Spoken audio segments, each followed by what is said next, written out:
One of the keys to getting more exposure to your gigs is by optimizing them. The more specific you can make your gigs, the better.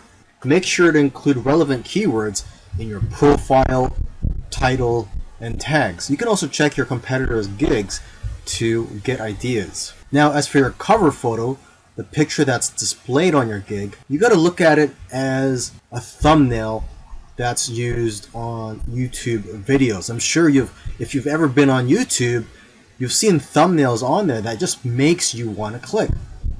So that's how powerful cover photos are for your gigs. They're just as powerful as a YouTube thumbnail.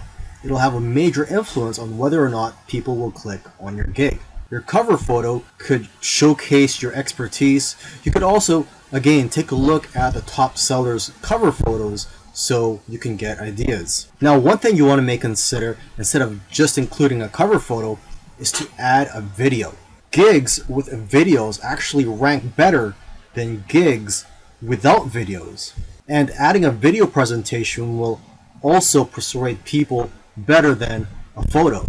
And don't worry, you don't have to be in the video, or you don't even have to make the video. You can just hire someone on Fiverr to speak on your behalf or to create a whiteboard video for you.